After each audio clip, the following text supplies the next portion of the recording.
दुर्गा पूजा होता है मेनली बंगाल में। ये जो तांत्रिक परंपरा होते हैं वो कालिका पुराण को ही मानते हैं। बलि प्रथा के ऊपर कुछ लोग कहते हैं कि ये कुप्रथाएं हैं, ये गलत है, लेकिन अब आप एक ऐसे क्षेत्र से आते हो बंगाल के कि मतलब वहाँ तो बलि ही चलती है। परंतु शास्त्र में बोला गया बलि देकर पशु का अष्टांगों का मांस लेकर हवन करना होता है। बलि कोई प्रथा नहीं है, ये शास्त्र के अंग है। जैसे हवन होता है तो हवन का कोई प्रथा हुआ क्या? तो हवन को आप मान रहे हो, बलि को क्यों नहीं मान रहे हो?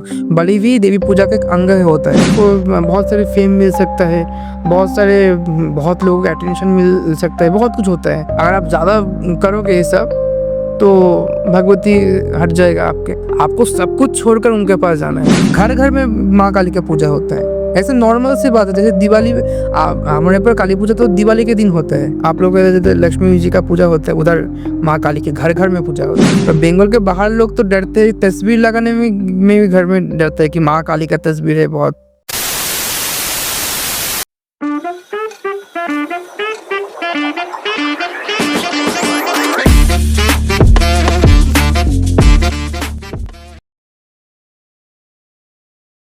नमस्कार, स्वागत है आप सबका मिस्टिकल टॉक्स के एक और नए एपिसोड में। और मैं आशा करता हूँ आप सब बहुत ही अच्छे होंगे।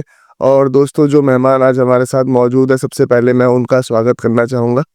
श्री भार्गव आनंद जी, बहुत बहुत स्वागत है आपका। नमस्कार, जय माता की। जय माता की। कैसे हैं आप? मैं बहुत अच्छा हूँ, आप कैसे हो? जी, सब बढ़िया इधर। माता की कृपा से सब ठीक ठाक रहे, यही प्रार्थना है सबसे। जी, और सबसे पहले तो आप इतनी दूर से कोलकाता से समय निकाल के हमारे पास आए हो, उसके लिए बहुत बहुत धन्यवाद आपका। तो माता की इच्छा था, यही तो आ नहीं पाते, माता की इच्छा था इसलिए आप आए। जी, तो थोड़ा सा आरंभ करना चाहूँगा मैं आपके साथ कि मतलब जानना चाहूँगा कि साधना जीवन में आपका आना कैसे हुआ, क्योंकि आपकी आयु भी अभी बहुत कम है। तो कब से आना हुआ और कैसे आना हुआ, थोड़ा आप बताएं। एक्चुअली छोटे से ही भगवान के प्रति समर्पित था, भगवान को अच्छा लगता था। मतलब मेरा दादी था एक, मतलब पापा के मम्मी नहीं और दूर के रिश्तेदार का दादी था, तो वो भी एक सीधे शादी का थे। तो उनको देखकर ही थोड़ा भगवान के प्रति भाव आया कि मुझे भी पूजा पाठ करना है। एक्चुअली साधना का ऐसी इच्छा नहीं थी कि इसमें साधना के मार्ग में आऊँगा, पूजा पाठ के इच्छा था। तो मैं थोड़ा पूजा करता, तो वो भी भगवान शिव की ही पूजा करते थे मेनली। और तो बाद में जाना कि वो भी देवी के साधक थे, देवी त्रिपुरा भैरवी के साधक थे। परंतु पहले वो माता मतलब भगवान शिव की ही साधना करते थे। और भगवान शिव उनका सपनाधीष्ट है पहले जीवन में। बाद में उन्होंने बहुत साधना किया। फिर कांची पीठ जो है, जो शंकराचार्य का जो पीठ है, उन पीठ से दीक्षा भी हुआ दादी का। वो बात की बात है, जो भी है, तो दादी से ही मेरा अनुप्रेरणा हुआ साधना में। फिर एक्चुअली मेरा दीक्षा हुआ है, वही बड़ी बात है। एक्चुअली मेरा दादाजी था, मेरा मम्मी पापा और मैं कामाख्या में घूमने के लिए गए थे। तो जाकर हम लोग घूम रहे थे, तो माता को मंदिर का परिक्रमा कर रहे थे। तो एक साधक मैंने इतना नहीं देखा। तो मेरा दादाजी अचानक ही, हम सब घूम रहे थे, माता का नाम करते करते प्रदक्षिण कर रहे थे, तो मेरे दादाजी को एक साधक ने पुकारा। मैंने देखा कि लंबा सा एक साधक है, एक दाढ़ी वाला है, थोड़ा सा कपड़े पहना हुआ है, गले में थोड़ा रुद्राक्ष वाला है, जटा वटा है बड़ा। तो मैं कोई साधु वाधु होगा, अच्छी बात है। तो मेरा तो इच्छा था, मैं तो उसमें इतना ध्यान नहीं है, मेरा ध्यान है सिर्फ माता के मंदिर में आया हूँ। अभी दोपहर के टाइम था, प्रदक्षिण कर रहे थे, तो उन्होंने दादाजी को बुलाया दूर से। मुझे ठीक से याद नहीं है, हाँ दूर से ही बुलाया था। तो दादाजी गया था, दादाजी बोला कि आप लोग घूमो, मैं उनसे बात करता हूँ। तो उनसे क्या बात हुआ क्या बात नहीं हुआ मुझे पता नहीं। फिर बाद में जब उसमें लॉज में लौटे हम, दादाजी मम्मी पापा को क्या बताया पता नहीं, उन लोगों को कुछ बात हुआ। मुझे सिर्फ माता ने बोला कि कल ना तेरा दीक्षा होगा। तो दीक्षा होगा, किन्होंने बोला? मेरा मेरे माँ ने बोला कि कल तेरा दीक्षा होगा। दीक्षा, अच्छा अच्छी बात है, दीक्षा में क्या होता है? तो बोला कि दीक्षा में मंत्र दिया जाता है भगवान का। और ये कौन से भगवान का? तो मैं माता काली को जानता था, मतलब माँ काली, माँ 10 भुजा वाले दुर्गा, इतना नहीं जानता था तंत्र क्रम आदि के बारे में, क्योंकि उतना पता नहीं होता है किसी को और मैं तब बहुत छोटा था। क्लास 6 में भी नहीं उठा तब, क्लास 5 से 6 जाने वाला था। एग्ज़ाम हो गया था तो घूमने के लिए गए थे। तो अच्छी बात है, तो दीक्षा होगा अच्छी बात है। तो मैंने उसके पहले एक किताब मिलता है हमारे ऊपर काली पूजा के ऊपर, तो किताब में लिखा हुआ था कि शक्ति मंत्र मिलने से वो माता की पूजा कर सकता है। तो मुझे तो बहुत अच्छी बात है, तो मैं माता की पूजा कर पाऊँगा एकदम से विधि-विधान से। पहले नॉर्मल से धूप दिया करता था, अब माता के सामने ऐसे फूल माला ऐसे दे देते हैं और उससे कुछ पूजा पाठ तो कर नहीं पाते थे ना, उसको जानना भी नहीं, जानता भी नहीं था। और भगवान शिव का ही सिर्फ पूजा करते थे ओम नमः शिवाय बोलकर, सब जैसे करते हैं नॉर्मल से। तो क्या हुआ, दूसरे दिन दीक्षा के अनुष्ठान आदि हुआ, बहुत कुछ हुआ, बहुत एक एकदम शाम में हो गया। फिर उस दिन भी दीक्षा नहीं हुआ, उस दिन अभी पता है क्या हुआ उस दिन। उस दिन कुछ अनुष्ठान होता है दीक्षा के पहले दिन, अनुष्ठान हुआ, फिर गणपति जी का पूजन होता है, वो पूजन हुआ। फिर उसके दूसरे दिन दीक्षा हुआ और दीक्षा में मुझे माँ जय दुर्गा का मंत्र मिला। तो मुझे पता ही नहीं था कि माँ जय दुर्गा क्या है। तो गुरुजी ने बोला जो भी मंत्र है आप सिर्फ जप करो। तो ठीक है, और उन्होंने कुछ विधि-विधान बताया था कि एक सब करना होता है, जैसे दीक्षा के बाद से ही एकदम से प्रातःकृत त्रिसंध्या आदि करना होता है। तो मुझे इतना पता नहीं था तो मैं कैसे करता। तो गुरुजी ने बताया सिर्फ आप मंत्र जप करो, जो मंत्र मैंने दिया उनका गायत्री मंत्र आदि सबको जप करो, सही होगा। अभी जब आप सीख जाओगे तब उसके बाद करना। अब दीक्षा आदि हो गया, फिर घर में लौट आया और गुरुजी ने एकदम से मुझे एक सामने बैठकर सिर्फ बता दिया था कि ऐसे-ऐसे करना होगा, ऐसे-ऐसे करना होगा। अचानक से कैसे नहीं मुझे पता नहीं, मैं एकदम से सब कुछ ही सीख गया और उन्होंने एकदम से हाथ से आशीर्वाद देके बोला कि सब सीख जाओगे, सब सीख जाओगे। और मैं अचानक से सब कुछ सीख ही गया एकदम से। मैं घर में जाकर एकदम से त्रिसंध्या भी करने लगा। उतना मंत्र का उच्चारण करना मैं सोच भी नहीं सकता था कि मंत्र इतना कठिन है। उच्चारण कैसे किया मैंने, उच्चारण भी है हो गया, एकदम से सीख गया मैं। गुरुजी ने अवश्य लिख कर दिया था, परंतु उस उम्र में मुझे वो लिखना वो संस्कृत का मंत्र पढ़ना भी बहुत कठिन होता है कोई बच्चे के लिए। जो भी है अच्छी बात है, चल रहा है। तो ऐसे-ऐसे 1 साल तो हो गया। तो नॉर्मल से मैं जो गुरुजी ने सिखाया तो डेली में 1 बार वो पूजा करता था। 3 बार करने का उचित होता था त्रिसंध्या, तो मैं 1 बार करता था दोपहर में और नॉर्मल से जप करता था बाकी के समय, जब भी फ्री मोड रहते। तो मुझे ऐसा एकदम से लगने लगा एक दिन कि ये सब क्या हो रहा है? घर में कुछ झगड़ा हुआ था। झगड़ा मतलब मम्मी-पापा के अंदर कुछ झगड़ा-वगड़ा हुआ था। तो मैंने सोचा कि मुझे ये सब यहाँ पर नहीं रहना है। मुझे अभी, क्योंकि जब भी मैं माता का मंत्र जाप करता था, पूजा करता था, मुझे बहुत शांति मिलता था। बट पापा एकदम से नहीं चाहते थे कि मैं पूजा पाठ करूँ, अभी ये सब करूँ, क्योंकि मेरे दादी थे तो उनको पहले ही बता दिया था कि जो तेरा जो लड़का है ये एकदम से साधक बनेगा, ये साधु बनने के योग्य है। तो मैं साधु तो अभी तक नहीं बना हूँ, मुझे माता-पिता का सेवा भी करना है, बट उनके तरफ हर कोई चाहेगा कि कोई संसार करे, उनका भी परिवार हो ऐसे। पर मेरा इच्छा ऐसा नहीं है, मेरा इच्छा है कि मैं साधना आदि करूँ। एक गुरुजी का इच्छा है आश्रमवादी का, तो उनका भी मैं पालन करूँ, आश्रम बनाऊँ, वो बात की बात है। पर तो ये सब दिमाग में घूमने आया, पर पापा तो करने नहीं देता था पूजा-पाठ। और मेरा माता काली के ऊपर ही ज़्यादा अट्रैक्शन था। जय दुर्गा माता का तो मैंने प्रतिष्ठा घर में बहुत बाद में किया, अभी 2018 में किया। पर पहले से माँ काली के ऊपर ही मैं वो जय दुर्गा माता का मंत्र से माँ काली का पूजा करता था। माँ काली का सामने पूजा करता था, माँ जय दुर्गा की पूजा होता था। मेरे गुरुजी ने बता दिया था एक बात कि सब एक ही है, माँ जय दुर्गा का पूजा करो, तो सबका पूजा हो जाएगा। तो मैं वैसा ही करता था। तो गुरुजी ने तब उस टाइम दीक्षा का जो क्रम होते हैं, पहले शाक्ताभिषेक मंत्र आदि देकर शाक्ताभिषेक दिया था। फिर मुझे जितना सिखाया था मैंने उतना करा था। तो अचानक से मेरे दिमाग में आया मैं घर छोड़कर भाग जाऊँगा, मैं साधु हो जाऊँगा। कुछ ऐसे कहानी-वहानी सुना था कि घर छोड़कर वो चले जाते हैं और एकदम से साधु हो जाते हैं। तो मैंने सोचा कि दादी ने बोला था कि मैं साधु हो जाऊँगा, तो मैं घर छोड़कर भाग जाता। तो एकदम से घर छोड़कर मैं भाग गया।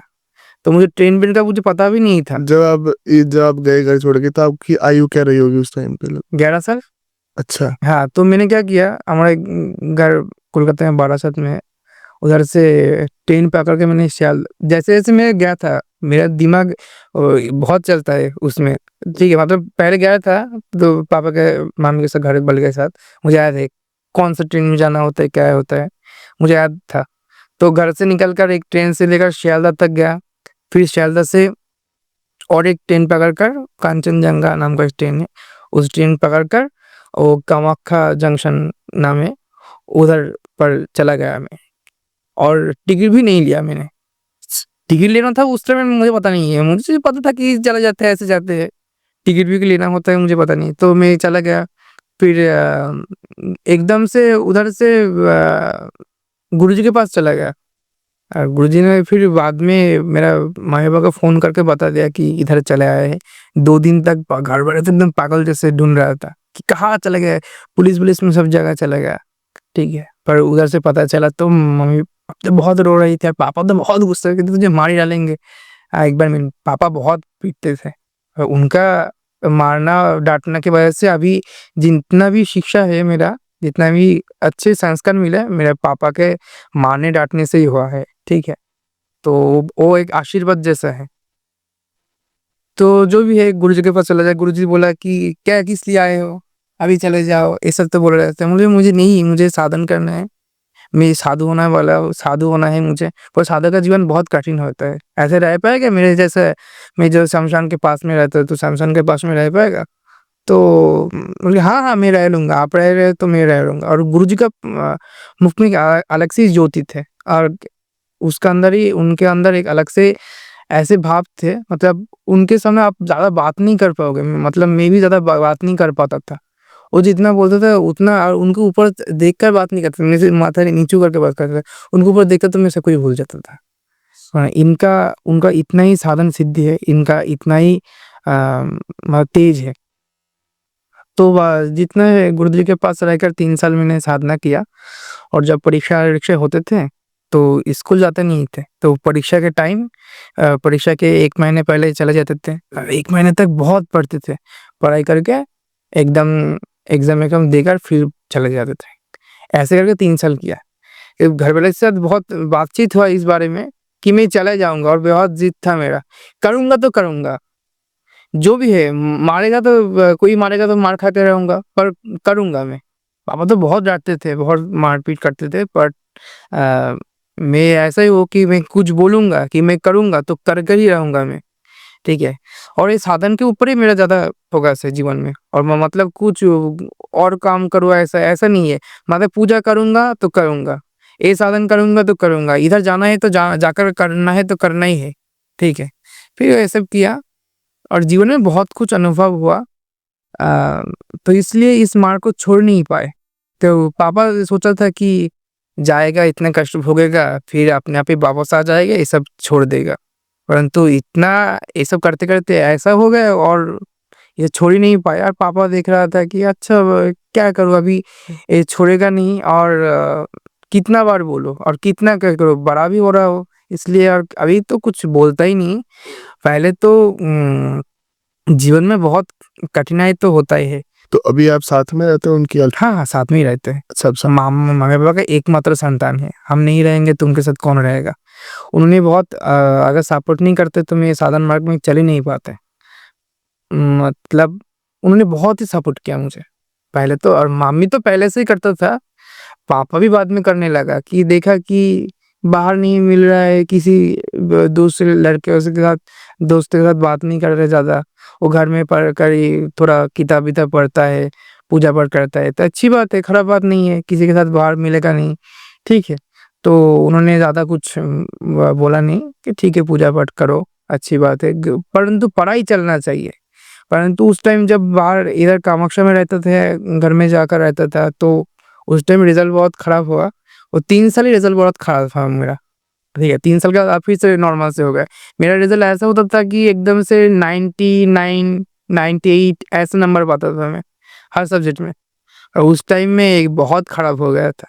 मतलब कि पास मार्क ही मिला ये 3 साल, जब 3 साल उधर रहा मैं।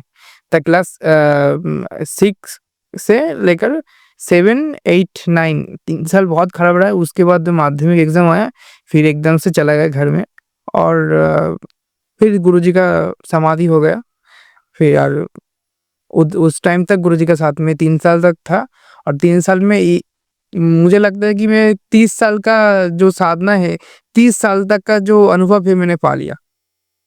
मेरा जीवन का जितना भी अनुभव है, जितना भी साधन है, उस टाइम में सबसे ज़्यादा है। उस टाइम के बाद के छोड़कर जो अभी का जो अनुभव होता है, उतना नहीं है, ठीक है। बट उस टाइम का जो अनुभव होते थे, एकदम से अलौकिक अनुभव होते थे और गुरुजी के साथ रहना तो एकदम से अलौकिक जैसे बात है।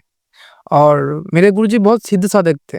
मतलब अभी भी उनका समाधि हो गया, अगर ध्यान लगा के उनको पुकारते हैं तो अभी भी आकर प्रश्न का उत्तर दे जाते हैं, कृपा करते हैं। उनका कृपा से ही मैं जो भी हूँ, जो भी कुछ करता हूँ, उनका कृपा से ही करता हूँ। इतना मेरा सामर्थ्य नहीं है, मैं सोचता हूँ, मेरा उम्र ही कितना है। तो जो भी हूँ, जो भी जानता हूँ, जो भी करता हूँ, उनका कृपा से ही करता हूँ। उनका कृपा से बड़ा कुछ भी नहीं है मेरे लिए। और ईश्वर की कृपा जो माँ जय दुर्गा का कृपा है, माता के इष्ट देवी का कृपा है, वो भी उनके लिए ही है। अगर वो नहीं होते तो कृपा कैसे मिलता मुझे? तो साधना के जीवन में कठिनाइयाँ क्या-क्या आती हैं? मतलब क्या-क्या चीज़ों का सामना करना पड़ता है? मतलब अगर किसी का घर वाले एक्सेप्ट नहीं करते वो तो अलग ही बात है। जी। परंतु कोई अगर साधना करना चाहता है, मतलब दीक्षा आदि हो गया, उसके बाद ही जीवन का एकदम से समस्या शुरू है। पहले 3 साल, वो पहले 3 साल ही आपको एकदम से बहुत ज़्यादा कठिनाई भोगना होगा। मतलब आपके साथ एकदम सबके साथ बहुत अच्छे रिलेशन है, सबके साथ आपका झगड़ा हो जाएगा। अच्छा। हाँ, ऐसा बहुत होता है, मेरे साथ भी हुआ। मैंने खुद अनुभव किया, झगड़ा हो जाएगा। दोस्तों के साथ बहुत अच्छा भाव था मेरा, दूसरों का झगड़ा हो गया, किसी के साथ नहीं बनता था। क्योंकि उनका सोचना अलग है, हमारा सोचना अलग है। तो कैसे ऐसे होगा? अगर आप उनके साथ सोचने जाओगे भी, नहीं पाओगे और ज़्यादा करने जाओगे तो साधन मार्ग से हट जाओगे। पहले 3 साल ही माँ ज़्यादा परीक्षा लेते हैं, परंतु ये 3 साल एकदम अगर एक भी समर्पित होकर अगर कोई भगवान का देवी-देवता जो भी है उनका साधन करे, उनके लिए एकदम समर्पित होकर करे, गुरु के ऊपर समर्पित होकर करे, तभी उनका होता है, नहीं तो साधन मार्ग से वो हट जाते हैं। बहुत सारे मैंने देखा, मेरे एज का बहुत सारे लोग या मेरे से बहुत बड़े भी लोग साधन मार्ग मार्ग में आया है उन्होंने। फिर ज़्यादा चल नहीं पाए, रोक दिया। और साधन मार्ग में लोभ तो बहुत आते हैं। अगर भगवती देखते हैं कि इसके अंदर बहुत पेशेंस है, ये कर पाएगा, तो पहले उसको एकदम से बहुत बड़ा-बड़ा लोभ देते हैं भगवान। ये लोभ में आकर एकदम साधन छोड़ देंगे। जैसे कि किस प्रकार के? बहुत कुछ होता है, मतलब पहले आपको बहुत सारे फेम मिल सकता है, बहुत लोगों का अटेंशन मिल सकता है, बहुत कुछ होता है। इसको लेकर अगर आप ज़्यादा करोगे ये सब, तो भगवती हट जाएगा आपके। आपको सब कुछ छोड़कर उनके पास जाना है और वो मिडिल में बहुत कुछ आपको दे देगा। आपको उन सबको हटा कर उनके पास जाना है, ठीक है? कोई भी मार्ग हो, साधन, तो उद्देश्य होता है परब्रह्म को पाना। परब्रह्म को साकार जो रूप है, वही कोई देवी बोलते हैं, कोई देवता बोलते हैं, वही है। परंतु एकदम जो उच्च मार्ग का साधन होते हैं, वो एकदम से निराकार ब्रह्म के ही होते हैं। तो सबके लिए यही बात है कि साधन करना चाहिए, तो पहले जो बात है, एकदम गुरु परंपरा जो होगा, एकदम से भगवान शिव से जो परंपरा शुरू होगा, गुरु परंपरा, उस परंपरा से एकदम सही मार्ग से साधन किए हुए ऐसे गुरु से दीक्षा लेकर साधन करना होगा। पहले 3 साल तो बहुत ही कष्ट होगा, आर्थिक भी कष्ट हो सकता है, आर्थिक, शारीरिक, मानसिक बहुत कष्ट हो सकता है। पर बात है कि भगवान कब कैसे क्या करेगा किसी को पता नहीं। मैं तो सिर्फ मेरा थोड़ा अनुभव है वही बता रहा हूँ, परंतु सबके साथ तो अलग-अलग भी होते हैं। सबके साथ एक जैसा होगा ऐसे कोई बात नहीं है। सबके अनुभव एक जैसा कभी भी नहीं होता है। सबके अलग-अलग व्यक्ति हैं सब और सबके साथ अलग-अलग ही होते हैं। किसी के साथ एक जैसा नहीं होते हैं, ठीक है? परंतु महापुरुषगण जो साधकगण जो ऋषि मुनिगण जो बोल कर गए हैं, वही तो शास्त्र है कि ऐसा-ऐसा हो सकता है, ऐसा-ऐसा हो सकता है, होगा ये कोई बात नहीं है, ठीक है? तो आप तंत्र साधना भी करते हो? मेरा मार्ग तो पहले तंत्र से ही शुरू हुआ है। तंत्र साधना से ही मेरा शुरू है। अभी जो महाविद्या के साधन जो होते हैं वो तंत्र मार्ग से ही होते हैं, और कोई मार्ग से होता नहीं है। और साधन के 2 मार्ग हैं, एक है वैदिक आचार, एक है तंत्राचार। मतलब 2 मत है, वैदिक मत और तंत्र मत। ये 2 मत में ही साधन, पूजा पाठ दोनों ही होता है। क्या फ़र्क आया तो थोड़ा बता सको अगर? वैदिक में जो वेद आदि का जो पाठ होता है उसमें वेद आदि में जो वर्णित है साधन, उसमें वैदिक आचार है। और बाद में तंत्र आचार है। भगवान श्री कृष्ण ने गीता में भी बोला है कि साधक मुझे 3 आचार से पूजा करते थे। 3 आचार कहाँ से आया? एक वैदिक आचार, एक तंत्र आचार, और नहीं तो एक मिश्र आचार, मतलब वैदिक और तंत्र के मिलाकर, अच्छा। ठीक है? तो साधन मार्ग के 7 आचार है, परंतु ये मत जो है वो बहुत सारे लोग बोलते हैं कि हम वैष्णव आचार में वैष्णव मत में पूजा करते हैं। मत जो है, मत तो 3 ही है मेनली। 3 मतलब 2 ही है, बाकी का जो मिश्राचार है उसको तो मिलाकर बनाया गया है। जी। परंतु मत जो है वो एक है वैदिक मत और एक है तंत्र मत। दोनों के सिद्धांत थोड़ा-थोड़ा अलग है, परंतु एक जैसा भी है बहुत कुछ। आचार बहुत सारे हैं। अच्छा। एक-एक तंत्र में एक-एक शास्त्र में एक-एक बात बोला गया है, पर बट जो मेनली मान्यता है, साधन के सप्त आचार होते हैं। एक पहले होते हैं वैदिक आचार, फिर वैष्णवाचार, फिर शैवाचार, फिर दक्षिणाचार, फिर वामाचार, फिर सिद्धांताचार, फिर कौलाचार। ओके। ठीक है, तो वैदिक आचार क्या होते हैं? वैदिक आचार में वैदिक सिद्धांत जो है, वैदिक विधि जो है, उस आचार से साधना किया जाता है। फिर वैष्णवाचार में, वैष्णवाचार भी वही वैदिक को लेकर ही चलते हैं, परंतु वेद में तो पंचदेवता की उपासना का विधि बोला गया है। गणेश जी है, भगवान विष्णु है, भगवान सूर्य है, भगवान शिव है और भगवती भी है। वेद में तीनों को, ये 5 को ही परब्रह्म बोला गया है। हमें साधना करना है तो ये 5 को ही साधना करना है, या 5 का कोई रूप जो है उनको ही साधना करना चाहिए। ये बाकी का जो उपविद्या आदि है, इन सबको साधना से उनको पूर्ण मोक्ष नहीं मिलता है कभी भी, ठीक है? तो साधना अगर मोक्ष के लिए चाहते हो तो परब्रह्म को जो 5 स्वरूप है, पंचो देवता, पंच ब्रह्मों के, उनका ही साधन करना चाहिए। अभी वैष्णवाचार में जो वैष्णव का जो सिद्धांत है, उनका मानना है कि भगवान विष्णु ही जगतमय है, तो सब कुछ विष्णुमय है, तो हम सिर्फ भगवान विष्णु के ही साधन करेंगे। हाँ, तो वो है वैष्णवाचार। तो उसमें विष्णु का ही साधन होते हैं, और वैदिक मत लेकर ही साधन करते हैं। फिर उसके बाद आते हैं शैवाचार। शैवाचार भी वैदिक मत लेकर ही साधन करते हैं, और इसमें भगवान शिव और शक्ति दोनों को मिलाकर साधन होते हैं। सिर्फ भगवान शिव का साधन होगा, शक्ति का नहीं होगा, ऐसा नहीं है। शिव शक्ति दोनों को लेकर ही चलते हैं। परंतु इसमें शैवाचार में, शैव परंपरा में, किसी-किसी परंपरा में बलि का भी विधान है, वो होता है। फिर उसके बाद आता है दक्षिणाचार। दक्षिणाचार का नाम दक्षिणाचार क्यों हुआ, कैसे हुआ, इसको लेकर ही बहुत सारे मत है। परंतु जो मान्यता है, हम जो मानते हैं कुलाचार तंत्र को मानते हैं। कुलाचार जो कुलारनाथ तंत्र है, तो उसके हिसाब से दक्षिणाचार का नाम दक्षिणाचार क्यों हुआ, इसका कुछ कारण है। पहले जो कारण है, बोला जाता है भगवान दक्षिणामूर्ति ऋषि जो थे, उन्होंने इस विधान से लेकर साधना किया, और इसलिए इस मार्ग का नाम दक्षिणाचार हुआ। फिर और एक मत है दक्षिणाचार, मतलब दक्षिण का मतलब होते अनुकूल, जो सहज होता है, सहज मार्ग। तो अनुकूल मार्ग से साधन करके जब भगवान को अनुकूल लगे, भगवान को सहज लगे, भगवान को बहुत प्रसन्नता मिले, उस मार्ग का नाम है दक्षिणाचार बोला जाता है।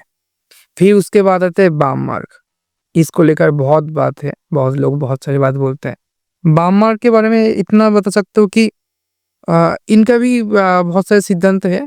तो बोला जाता है वामदेव नाम का एक ऋषि था, तो उनका दिखाया गया मार्ग, साधन किया हुआ मार्ग ही है वामाचार। और वामाचार के और भी तंत्रों में और भी उल्लेख होता है कि वामाचार क्यों वामा बोला जाता है, वाम बोला जाता है। बोलते से वाम का अर्थ होता है, वामा का अर्थ होता है स्त्री। तो इस मार्ग में स्त्री को लेकर साधन किया जाता है, स्त्री वेश में साधन किया जाता है, तो इसलिए इस मार्ग का नाम वामाचार निकला। इस वामाचार मार्ग में मेनली पंचमोकार का यूज होता है, मध, मछली, मांस, मुद्रा, मैथुन, इन सब का यूज होता है। और फिर इसके बाद आता है सिद्धांताचार। सिद्धांताचार बहुत दुविधा वाली बात है, मतलब वामाचार तक तो आपको एकदम से विधि विधान मिल जाएगा शास्त्र में, पर सिद्धांताचार जो होता है अपने साधक के सिद्धांत के ऊपर चलता है। मतलब इस स्टेप में साधक वामाचार में जो यूज होता था, मद, मांस, मछली, ये सब को छोड़ने के स्टेप में चला है अभी। ठीक है, तो वामाचार के बाद सिद्धांताचार में वो भी वामाचार ही करते हैं, मतलब वो भी पंचमोकार से पूजा करते हैं, पर दिन में नहीं और रात में पूजा करते हैं। और जितना हो और बाहरी पूजा छोड़ने की कोशिश कर रहा है अभी, वो है सिद्धांताचार। सिद्धांताचार मतलब अपने अंदर जो है हमारा कुंडलिनी चक्र आदि का, उसके साधन करने की कोशिश कर रहे हैं। फिर उसके बाद आता है कौलाचार। कौलाचार, अभी एक कौलाचार को लेकर बहुत सारे लोग बहुत सारी बात बोलते हैं कि कौलाचार जो है ये वामाचार के अंतर्गत होकर ही आते हैं। ठीक है, तो इसको भी पंचमोकार का यूज हर कोई मार्ग में होता है। पंचमोकार हमारा पंच तत्व के स्वरूप में है, वो अनुकल्पी हो सकता है और एकदम से प्रकट में स्थूल पंचमोकार भी हो सकता है। ठीक है, तो अभी कौलाचार में बारे में, कौलाचार किसे बोलते हैं बारे में शास्त्र में बोला गया है। कौलाचार मतलब कुलाचार, मतलब कुल मतलब कौन सा कुल, मतलब हमारा जो वंश कुल है ऐसा नहीं है, मतलब भगवान शिव से लेकर, भगवान जो परम शिव है उनसे ही गुरु परंपरा का सृष्टि होता है। तो उनसे लेकर जो गुरु परंपरा चले आ रहे हैं, तो उस परंपरा, उस कुल का जो विधि है, उस कुल का जो आचार से माना जाता है, वही है कुलाचार। और कुलाचार मतलब ही कौलाचार है। ओके। और ये तो हो गया सप्ताचार। सप्ताचार को छोड़कर जो श्री कुल के साधक है और एक आचार को मानते हैं, उसे बोलता है समयाचार। कि बट हमारा जो कालीकुल का विधान है, कालीकुल में समयाचार को माना नहीं जाता है। कालीकुल में ये सप्ताचार को माना जाता है और कौलाचार ही श्रेष्ठ माना जाता है। कौलाचार मतलब और भी वो बोला है, जो श्रेष्ठ है वही कौलाचार है। कौलाचार से ऊपर कोई श्रेष्ठ नहीं है। पहले तो वेदाचार है, वेदाचार से श्रेष्ठ है वैष्णवाचार, वैष्णवाचार से श्रेष्ठ है शैवाचार, शैवाचार से श्रेष्ठ है दक्षिणाचार, दक्षिण से श्रेष्ठ है वामाचार, वामाचार से श्रेष्ठ है सिद्धांताचार, और सिद्धांताचार से श्रेष्ठ है कौलाचार। कौलाचार से ऊपर कोई भी आचार्य नहीं है। एकदम से कुलार्णव तंत्र में बोला गया है कि कौलाचार के ऊपर कोई आचार्य नहीं होता है। कौलाचार्य की साधक का एकदम लास्ट अंतिम यात्रा होता है। उस स्टेप में पहुंचने के बाद साधक को और कुछ करने की जरूरत नहीं है। तो इसमें जैसे हम देखते हैं कि तंत्र के अंदर ऐसी बातें बहुत आती है कि मतलब वो भ्रांतियां हैं या नहीं, ऐसे कि आप बताना थोड़ा सा कि मांस मदिरा का सेवन होता है, और जैसे आपने मैथुन का जिक्र किया, मैथुन का, तो वो सब वाम मार्ग में होता है। पंचमोकार के ऊपर सबका लोभ होता है। ठीक है, लोभ के निवृत्ति के लिए ही ये मार्ग का साधन होता है। वामाचार का मेन उद्देश्य होता है निवृत्ति मार्ग में जाना। निवृत्ति मतलब छोड़ना। अगर आप उससे अनुभव ही नहीं करोगे तो छोड़ोगे कैसे? आपको उसके बारे में कुछ पता नहीं है तो आप उसको छोड़ोगे कैसे? इसलिए पहले ग्रहण करो, और वो भी शोधित करके, जिससे कि उसका कोई विकार आपको स्पर्श ना कर पाए।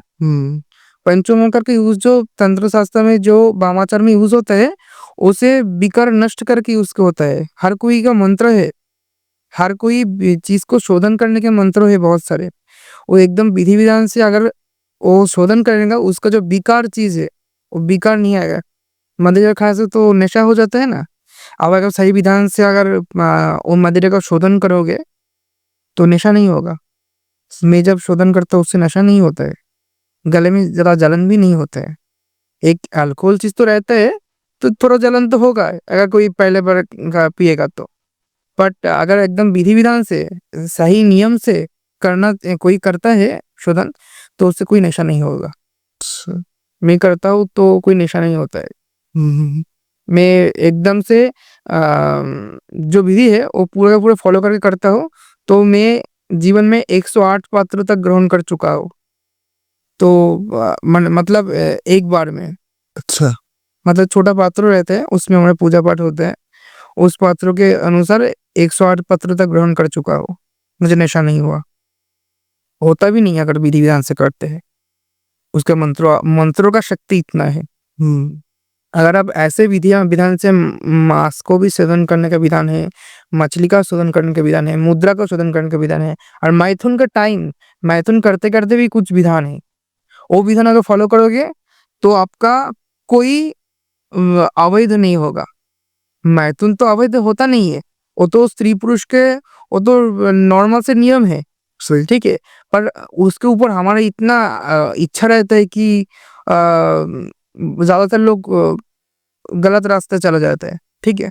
तो साधन मार्ग में जाना है तो निवृत्ति नहीं आएगा, उसके ऊपर अगर आपको आस रहेगा ना, तो आप परब्रह्म को कैसे पाओगे?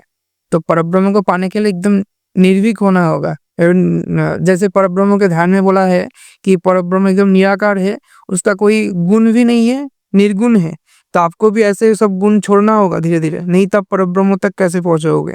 और कोई भी साधन करो आप जिसका साधन कर रहे हो, उसका जैसा आपको बिहेवियर करना होगा, उसके जैसा आपको चलना होगा, तभी आप उनको पा सकोगे। अच्छा, ये जो अलग-अलग आपने 7 मार्ग बताए हैं, तो इनका ज़िक्र हमें कौन से ग्रंथों में या तो शास्त्र? मैंने बोला ना कुल अर्णव तंत्र में मिलेगा, एकदम से अच्छे से मिलेगा कुल अर्णव तंत्र में। तो जैसे हम देखते हैं कि तो इन मार्गों का उद्देश्य सबका एक ही रहता है। सबका उद्देश्य है परब्रह्म को पाना, जो परम सत्य है, परम ईश्वर है, उनको लाभ करना, उनको स्टेप तक जाना ही उद्देश्य होता है। सबका एक ही उद्देश्य होता है। भगवान तो एक ही है, परब्रह्म तो एक ही है। तो उनका अलग-अलग से स्वरूप है, 5 स्वरूप है पंचों ब्रह्मों के। तो पंचों ब्रह्मों को पंचों ब्रह्म तो साकार स्वरूप में आता है। उसके बाद निराकार स्वरूप में जब जाओगे, नो साधक का एकदम लास्ट स्टेप निराकार पाने का ही होता है। इसलिए लास्ट में सब सन्यास लेते हैं। सन्यासी को जो मंत्र मिलता है, परब्रह्म के मंत्र ही मिलते हैं। जी। परब्रह्म ही का साधना होता है उनका जीवन में कोई क्रियाएँ बाकी नहीं होते हैं, सिर्फ परब्रह्म का ही साधन, परब्रह्म का मंत्र ही जारी करना होता है, ठीक है? और इसमें मतलब आराधना जो करी जाती है, पूजा-पाठ जो करा जाता है, वो देवी-देवता एक ही देवी-देवता सबका ही होता है। सबका ही हमारे कौलो मार्ग में तो पंचदेवता की साधना होता है, ठीक है? मेनली देवी का जो तंत्रों का जो वामाचार में होता है, दक्षिणाचार में होता है, मेनली देवी का ही साधना होता है। जितने तांत्रिक होते हैं, सब देवी के उपासक होते हैं। अ, बहुत सारे लोग भगवान शिव का भी करते हैं, गणेश जी का भी करते हैं, सबका ही होता है एक्चुअली।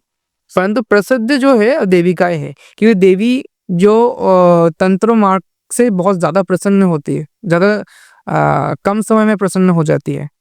इसलिए देवी का ही मेनली साधन करते हैं। वैसे देखा जाए तो हर देवी-देवता का एक तांत्रिक स्वरूप है ही मतलब।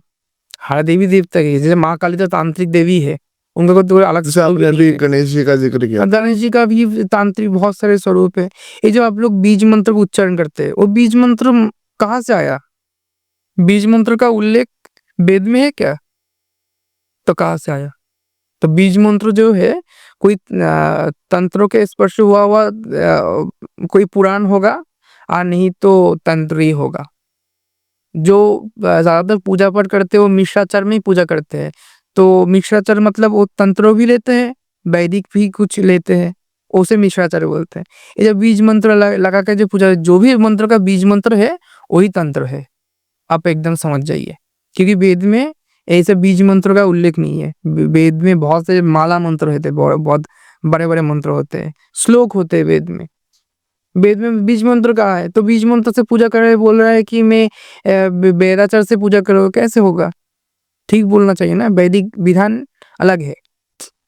अच्छा, ऐसे ही हम देखते हैं कि बलि का विधान, है ना, बलि प्रथा है। तो बलि प्रथा के ऊपर कुछ लोग कहते हैं कि ये कुप्रथाएं हैं, ये गलत है, बलि बंद होनी चाहिए, है ना। आप देखते हो काफी सारे लोग इसके ऊपर सवाल उठाते हैं। लेकिन अब आप एक ऐसे क्षेत्र से आते हो बंगाल के कि मतलब वहां तो बलि ही चलती है, हम देखते हैं। तो आपको क्या कहना है बलि के ऊपर? पहली जो बात है, बलि कोई प्रथा नहीं है। प्रथा मतलब क्या है, जो अचानक से चालू हुआ है। बलि कोई प्रथा नहीं है, ये शास्त्र के अंग है। और बलि पूजा के एक प्रकरण है। जैसे हवन होता है, तो हवन का कोई प्रथा हुआ क्या? तो हवन को आप मान रहे हो, बलि को क्यों नहीं मान रहे हो? बलि भी देवी पूजा का एक अंग होता है। और देवी पूजा में अगर बलि नहीं दिया जाता है तो पूजा खंडित होता है, उस पूजा का फल नहीं होता है, देवी उस पर कुपित होते हैं। और जो शास्त्र में एकदम से जैसे बोला गया है कि आप बलि दो देवी की प्रसन्नता के लिए, तो क्यों नहीं दोगे?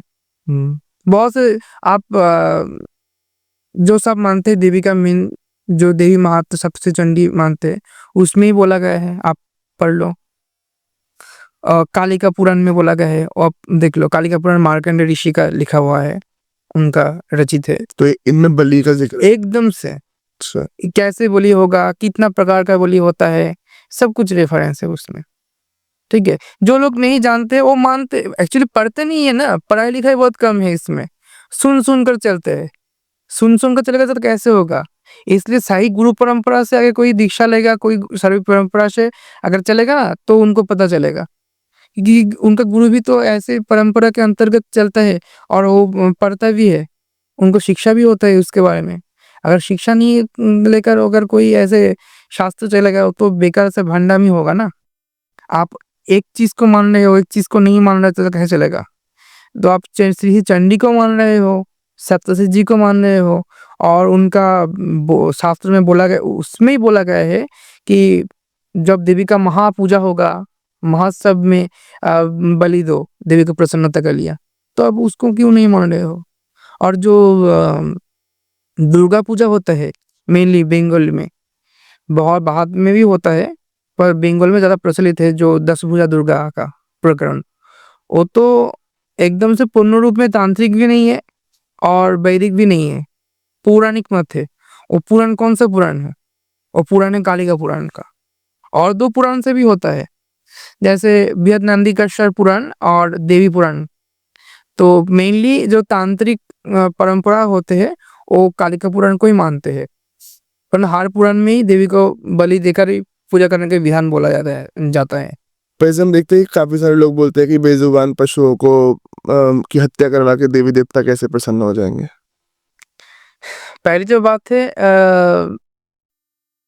ये जो आपने बोला कि पशु को शास्त्र में बोला गया है, भगवान ब्रह्मा ने सृष्टि किया है, यज्ञ के लिए पशु का सृष्टि किया है। और यज्ञ मतलब जो कोई भी बड़ा अनुष्ठान है, पूजा है, उसे ही यज्ञ बोलते हैं। बहुत बड़ा अनुष्ठान को यज्ञ बोलते हैं। नॉर्मल जैसे हवन होते हैं, सिर्फ हवन को ही यज्ञ नहीं बोलते, बहुत बड़ा अनुष्ठान को भी यज्ञ बोलते हैं। तो यज्ञ में बलि के लिए पशु का उत्पादन किया है उन्होंने, पशु का सृष्टि किया है उन्होंने। तो भगवान ब्रह्मा ने किया है, ये मैं नहीं बोल रहा, शास्त्र ही बोल रहा है। ठीक है, कालिका पुराण देख लो आप, बहुत जगह है, वो देख लो आप। बलि को नहीं मान रहे हैं, तो सप्तशती चंडी को कैसे मानोगे? तो देवी पूजा ही बंद कर देना चाहिए। जो लोग ये बोलते हैं, तो उनको देवी पूजा ना करो, आप दूसरे मार्ग से साधना करो। भगवान विष्णु का मार्ग में है, वो ऐसे करो, वेदाचार से करो। आप देवी का मार्ग में आओ ही नहीं, कोई समस्या नहीं है। आप बलि नहीं चाहते हो तो नहीं जाओ, कोई समस्या नहीं है। देवी का पूजा तो करते हैं वीर लोग, जो वीर होते हैं वही देवी पूजा करेगा। आपको जरूरत नहीं है, आप वीर नहीं हो, आप पूजा कर बलि से डरते हो, ना दो। शास्त्र में बोला गया, शास्त्र मानना चाहिए ना। आप एक मानोगे एक नहीं मानोगे, ऐसे कैसे चलेगा? आप अगर सप्तशती चंडी में देखोगे, उसमें बोला गया है कि जो महापूजा होगा, उसमें बलि आदि का बलि दो देवी के प्रसन्नता के लिए। तो देवी ने खुद बोला है कि मेरा प्रसन्नता के लिए बलि दो, तो क्यों नहीं दोगे? जो कालिका पुराण है, कालिका पुराण में जो बलि प्रकरण है, उसमें एकदम से विधिवत बोला गया है कि कैसे कैसे पशु का बलि हो सकता है, क्या नहीं हो सकता है, एकदम बोला गया है। तो आप कालिका पुराण मानोगे, दुर्गा पूजा मानोगे, तो बलि क्यों नहीं मानोगे? एक मानोगे एक नहीं मानोगे, एक ही किताब है। एक किताब में एक चीज़ लिखा हुआ है और एक चीज़ आपको जितने जो अच्छा लग रहा है आप वो मान रहे हो, जो आपको अच्छा नहीं लग रहा है वो आप नहीं मानो, ऐसे कैसे चलेगा? और तत्वों के दिक से देखा जाए तो बलि से उस पशु का जो पशु योनि होता है, उसको तो बहुत सारी बार पशु का योनि को जन्म लेना होगा, है ना? गरुड़ पुराण आदि से, स्कंद पुराण आदि से जो जो जन्मों का विवरण बोला गया है, बहुत बार पशु का जन्म होगा, फिर बहुत लास्ट में उसको मनुष्य जन्म होगा। तो जब जिस पशु का बलि होता है ना, वो कभी और पशु योनि में जन्म ही नहीं लेगा। अच्छा। डायरेक्टली इंसान मनुष्य योनि में जन्म लेगा या भगवती के पास चला जाएगा संपूर्ण रूप में। तो पशु तो साधना नहीं कर पाता है ना, तो उसका उद्धार कैसे होगा? उस उद्धार के लिए बलि है, अच्छा। ठीक है? और अभी तो क्या होता है, बलि देकर उसे एकदम पका के खा लेते हैं ज़्यादातर लोग। परंतु शास्त्र में बोला है बलि देकर पशु का अष्टांगों का मांस लेकर हवन करना होता है, अच्छा। ठीक है? और उसका थोड़ा भाग आप प्रसाद के रूप में सब में बाँटो, खाओ, ठीक है? प्रसाद के रूप में। प्रसाद का मतलब ये नहीं होता कि पूरा का पूरा खा जाओ। वो देवी के उद्देश्य के लिए है, तो अभी अभी उसका जो अष्टांगों का जो मांस है, वो देवी को दो। और बलि तो वैदिक काल में भी होता था, अश्वमेध यज्ञ होता था, गोमेध यज्ञ होता था। जी। तो तब कैसे वेद में भी तो बलि का समर्थन है ना। और बलि कोई प्रथा नहीं है, ये सबसे बड़ी बात है। बलि कोई प्रथा नहीं है, बलि पूजा का साधन का एक अंग है, ठीक है? और वो जो अभी तो अश्वमेध यज्ञ और गोमेध यज्ञ कलिकाल में निषिद्ध है, परंतु तंत्र का कोई निषिद्ध नहीं है। तंत्र में बलि का विधान है और चलेगा। और माँ काली जो 10 महाविद्या सिद्धि वाली देवी है, उसमें तो बलि का देना एकदम मैंडेटरी बात है। जब जैसे माँ छिन्नमस्ता, माँ धूमावती, माँ त्रिपुरा भैरवी, इनको तो एकदम से बलि देकर ही पूजा करना चाहिए। क्योंकि माँ तारा, उनको भी बलि देकर पूजा करना चाहिए। जैसे तारापीठ में, कालीघाट में, माँ कामाख्या में, इनको बलि देकर ही हर दिन पूजा किया जाता है। बलि नहीं होगा तो पूजा नहीं होगा। जैसे कोई ऐसा व्यक्ति है जो खुद ये सब अगर नहीं खाता है, तो शास्त्र में बलि का बहुत सारे विधान दिया गया है। सिर्फ पशु का बलि नहीं, फल का बलि का भी उल्लेख किया गया है। जो मांस मछली खाता नहीं है तो वो मांस मछली का बलि नहीं देगा, मिट जाएगा। आप फल खाते हो, फल का बलि दो, एकदम से विधि विधान से। चाल कुमड़ा बोलते हैं उसे बंगाली में, मुझे पता नहीं हिंदी में क्या बोलते हैं। जिसे पीठा बनते हैं ना, उसका मुरब्बा बनते हैं, उसका बलि होता है। फिर केले का बलि होता है। फिर दारिम्ब फल जो होता है, अनार, उसका बलि होता है। बहुत सारी चीजें जिसका बलि होता है, ठीक है? जो एकदम शास्त्र तो एकदम से बोला गया है शास्त्र में कि जो मांस मछली नहीं खाते नहीं बलि देगा, वो एकदम से भगवती के चरण में सिर्फ फल का बलि देगा। और गृहस्थ के घर में बलि देना उचित नहीं है। मैं अपने घर में जो पूजा करता हूँ, माता का एकदम अलग से घर मंदिर जैसा करके पूजा करता हूँ, परंतु गृहस्थ है, एकदम मंदिर करके प्रतिष्ठित नहीं है, इसलिए मैं घर में सिर्फ फल का ही बलि देता हूँ। कोई भी जगह पशु बलि करना होता है तो सिद्धपीठ में करो, मंदिर में करो। पशु बलि हर घर में नहीं दिया जाता है। कोई प्राण का जो होता है वो देवी का उद्देश्य हो और देवी का उद्देश्य ना हो, घर में किसी का मारना ही नहीं चाहिए, ठीक है? देवी का उद्देश्य हो वो तो अगर मंदिर होता है, सिद्धपीठ होता है, आपके घर थोड़ी मंदिर है क्या? वो तो वास्तु के हिसाब से होते हैं। जब वास्तु प्रतिष्ठा होते हैं, देवी का मंदिर के लिए अलग से वास्तु का पूजन होता है और जो गृहस्थ के लिए होता है वास्तु का अलग से पूजन होता है, तो दोनों में अंतर है। तो गृहस्थ के लिए जो घर में मंदिर प्रतिष्ठा ना करके पूजा कर रहे हैं, तो वो सिर्फ फल का ही बलि दो। और जो मंदिर की प्रतिष्ठा करके पूजा कर रहे हो भगवती का, जो तांत्रिक पूर्ण स्वरूप है, जैसे माँ काली, माँ तारा, माँ छिन्नमस्ता, उनके लिए एकदम से आप खून का बलि दो। क्योंकि जो माँ का ध्यान में मंत्र में बोला गया है, माँ का स्वरूप में बोला गया, माँ स्तोत्र में बोला गया है, माँ खून नहीं पीती है। तो कोई अगर किसी जानवर का खून नहीं चढ़ा चाहता तो अपना भी चढ़ा सकता है? हाँ, शास्त्र में उसका भी विधान है। कालिका पुराण में है, 100 गात्र रुधिर से देवी का पूजा किया जा सकता है। वो तो उनका भाव के अनुसार होते हैं, जिनका जैसा भाव है। परंतु आप ऐसे किसी को बोल नहीं पाओगे कि ये गलत है, वो गलत है, क्योंकि शास्त्र में हो अगर कोई शास्त्र हिसाब से कर रहा है और अगर आप उसको गलत बोल रहे हो, वो तो शास्त्र का ही अपमान हो रहा है ना। शास्त्र का अपमान नहीं होना चाहिए। जब हम देखते हैं जैसे कि जो आप कोलकाता साइड से आते हो तो वहाँ पे माँ काली की पूजा बहुत ज़्यादा करी जाती है। तो जैसे हम देखते हैं कि वहाँ का ना कुछ अलग ही सुनने में आता है, क्योंकि जैसे जब कोई वहाँ से आता है तो या फिर हम सुनते हैं तो कि वहाँ का एक ऑरा ही अलग है। वो तो अलग से है थोड़ा, क्योंकि शास्त्र में बहुत सारी जगह को एक एक जगह का एक एक पीठ का वर्णन किया गया है। पहले जो बात है, कुछ पॉइंट में बताता हूँ आपको। हमारा जो अखंडित भारतवर्ष है, उनको 3 भाग में विभक्त किया गया है। 3 भाग 3 कुल के अंतर्गत आते हैं, कालीकुल, श्रीकुल और ताराकुल। अभी कालीकुल और श्रीकुल ही प्रकट है और ताराकुल अवलुप्त हो चुका है थोड़ा। तो कालीकुल और ताराकुल का जो विभक्त है, सॉरी, श्रीकुल का जो है, कालीकुल है हमारा जो भारतवर्ष को, आप अगर मिडिल से विंध्य पर्वत को रख दो, जो विंध्य पर्वत है, विंध्य पर्वत को रखो, विंध्य पर्वत के जो पूर्व भाग में जो है हमारा, वो तो थोड़ा वाराणसी को लेकर जो ऊपर वो साइड का जो पूर्व भाग है, बांग्लादेश का चट्टग्राम तक, वो पूरा का पूरा काली क्षेत्र है, कालीकुल है। उसका नाम है विष्णुक्रांता। ठीक है। तो वो जो विंध्य पर्वत के नीचे का जो हिस्सा है, केरल, वो सब होकर केरल वेरल होता है, वो उसका नाम, उसको बोला जाता है अश्वक्रांता, और वो श्रीकुल का अंतर्गत है। और इधर का जो बाकी का जो ऊपर का हिस्सा है, कश्मीर आदि सब कुछ लेकर, वो है ताराकुल का अंतर्गत। अभी दोनों कुल के ही नियम चलते ज्यादा, वो भी ताराकुल थोड़ा अवलुप्त हो चुका है बहुत, क्योंकि ताराकुल का जो सिस्टम है वो बहुत ही अवैधिक भी है। तो अगर वो करना है बहुत उच्च कोटि साधक के लिए होता है, क्योंकि माँ तारा जो होती है एक्चुअली ब्रह्म ज्ञान प्रदायिनी है। ऐसे सांसारिक चीज उनको ज्यादा पसंद नहीं है। तो उनका पूजा का इतना ऐसा सिस्टम है, एकदम से घोर वामाचारी पद्धति से। तो सब अगर ऐसे ही करते रहेगा तो अवैधिक आचार बहुत ज्यादा फैल जाएगा। इसलिए वो थोड़ा थोड़ा करके घट गया है। अभी जो प्रचलित है मान्यता है कालीकुल और श्रीकुल का। तो पहली जो बात है, बंगाल जो है वो कालीकुल अंतर्गत आता है, एक पॉइंट है। दूसरी बात है, शास्त्र में बहुत जगह को काली क्षेत्र बोला गया है।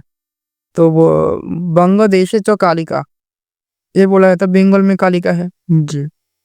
कालिका और भी जगह बोला गया है, जैसे उज्जैन में गौर कालिका को बोला गया है कि उज्जैन में गौर कालिका है, वो कालिका पीठ है। जैसे केरल में बोला गया है, वो भी माँ काली का पीठ बोला गया है। परंतु मान्यता पर हमारा बंगाल को ही काली क्षेत्र बोला जाता है। वो एक तो आज बड़ा चीज है, बंगाल में माँ सिर्फ महाविद्या स्वरूप में नहीं, सौभाग्य स्वरूप में भी रहती है। ठीक है।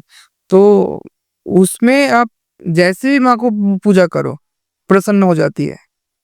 ठीक है। इसलिए घर घर में माँ काली का पूजा होता है।